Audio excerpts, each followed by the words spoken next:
What's going on, everybody? Today I wanted to make a new video talking about the public domains again.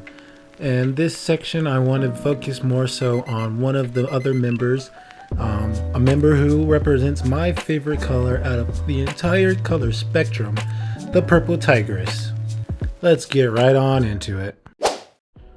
Alright, so who is the purple tigress? A question that plagues the minds of many in the little mini comic series that was published. The way she works in the comics is that she kind of has a bit of a Superman Clark Kent kind of disguise going on, being that she goes out in public, everyone knows who she is. She's this blonde-haired baddie that everyone absolutely adores. But when it's superhero time, all she does is toss off the clothes and boom, purple tigress. No one knows who the crap she is. She doesn't wear a mask. She doesn't put on glasses in her human, in her regular outfit or disguise. It's just boom, everyone's confused. And everyone's just like bamboozled and baffled by it. But they all seem to just also love this, the purple tigress just as much as they love this blonde chick here. It's just really funny in my opinion. But it's kind of interesting because it's like, at least Superman wears glasses and does up his hair, when he goes into his Clark Kent mode back in the comics and all that. But her, it's just she tosses off her clothes and boom, she's the purple tigress, and there's really nothing else to it. And I mean, I like that idea, and I find that a really interesting idea where she can just toss off her clothes and that's it. But that honestly just gets me off on an entire different tangent, kind of like, how do superhero disguises even work when you wear next to nothing to really try to hide your real identity in the first place, right? Like, for example, take the Incredibles. When they're in their superhero outfits, they all got the matching outfits and all that, like a family and stuff. But all they do is they just wear this mask that covers up their eyes. And that somehow keeps their identities a secret. Tony sees Violet with her mask or putting on her mask or whatever. And then it just all of a sudden clicks. But how would you not look at her and then look at her in her hero outfit and not figure out they're the same damn people? I never understood that trope. That was always a weird superhero trope that bugged the shit out of me. The same example, Teen Titans, Robin. Robin, all he does is wear a mask, which for some reason his eyes move along with the mask, but whatever. But it's he doesn't really seem to take the mask off, so I guess no one really knows who the fuck he is. But so, I mean, that's fair. But say he does take it off, what? How do you not know that's Robin? The only time I would say you wouldn't be able to tell is that one time in the movie where they went to Tokyo or whatever, and Robin had his hair down. Be okay, well, if he took the mask off then and he had his hair down like that, I could totally understand. Who the fuck are you? Identify yourself. But I could totally understand that, right? That makes total sense. But for the purple tigress's case, or again, the Incredibles, it's how does no one tell? Just how? It honestly baffles me that no one is able to tell that these are the exact same fucking people. Anyway, though, I'm totally getting off topic. But the purple tigress, from what I can glean in this little comic here, it seems that she's very capable of fighting in the dark. There was one instance where some dudes broke into her house. They were there to try to take her out. She beat them up with the lights off. She's also very agile and just really good at all around fighting and problem solving on the spot.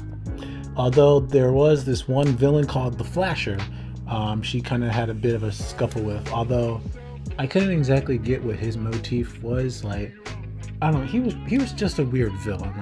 You guys can find the comic online and read it. It didn't go well into that much. She just takes care of the problems when they pop up. And that's really the purple tigress. But I want to get in on what would I do with this hero. If I was making a comic with her, what would I do? What would be my idea and my vision for her, huh? Well, let's get into that. All right, so Purple Tigress, her solo film, she hits the big screen. What's going to be the plot for the first movie? Well, if the MCU is anything we to go off of, well, first of all, we have to introduce her. We have to give her the origin story, introduce her, get to know a bit about her character and all that. So, I want to kind of rewrite the backstory a little bit, just to have more to work with instead of her already being the Purple Tigress. We got to give her, her humble beginnings of where she came from. And so for me, I kind of want to go with like, which Robin was it? Dick Grayson, I believe. The circus route, where she came from the circus route. She was just oddly flexible and just naturally agile. So she was a member of the circus, and she used the moniker Purple Tigress. But I don't know. Maybe I mean, she was a circus worker and used the moniker Purple Tigress, and she was maybe like a tiger tamer. Was really good with tigers. But till for some reason the circus had to get shut down because some crazy doctor came in, like did some animal genetics. You know what? I just got the perfect idea. Dr. Animo. Anyone remembers Dr. Animo from the old Ben 10? Please let me know. But like, say like a Dr. Animo type villain shows up, right? And like starts performing all these experiments on the circus animals, and they start going crazy. So like, using nothing more but like her wits and her agility, right? She like takes down all the animals, and so she kind of gets praised and recognized for it, but she's not exactly like super powered or anything like that just yet. But I would say she could become that way due to chi, or ki as they say. And the reason why I would say she would get involved with this kind of energy stuff, it's gonna be for something set up that I thought about with a friend of mine way later on. But in the movie Purpose, I would say she took like a martial art class, I guess, just to learn how to be a better hand-to-hand fighter when it comes to taking down crime, because she got inspired, I guess, to do superhero work in a way. And so let's see, she got inspired to do superhero work, takes martial arts, excels at it. And so the teacher who was teaching her in the class decided to teach her how to use and harness the power of chi. So with chi, she can enhance herself to be like, beyond peak human, right? So like, she was already peak human, but then she goes beyond into like the superhuman tier, to where, she's, dodging bullets point blank, outrunning bullets, maybe can do like little defensive walls, and she can also enhance her durability to survive falls, and maybe like say take a punch from a mutated gorilla, by the Dr. Animo villain. I'm gonna have to work a name on him. I think he could be a very interesting villain, because I really liked Dr. Animo, and I really liked his whole animal motif in the original Ben 10.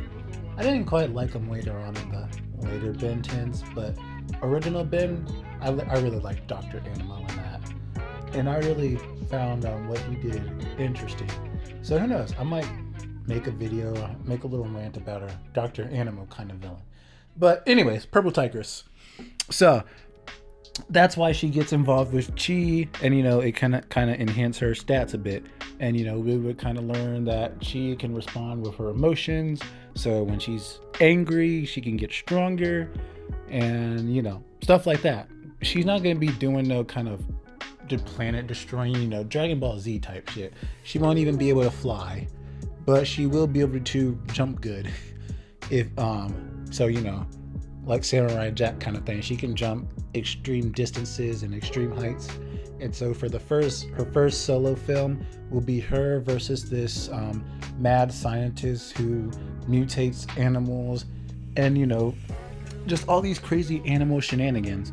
because being in the circus, she really loves the animals and she really cares for them. And that would be her driving force to take this guy down. And I think that would be a really good plot just for her first solo film, where we get introduced to her and kind of learn what she can do and why she can do it, and also give her more to work with. But I think that's going to do it for this little rant video. The next public domain hero that I might talk about, I'm not quite sure. But I guess if anyone was bothered enough to even watch that video and learn of the people I put on the team, let me know in the comments of who you might want to get more insight on next. But other than that, that's all for this one. See ya.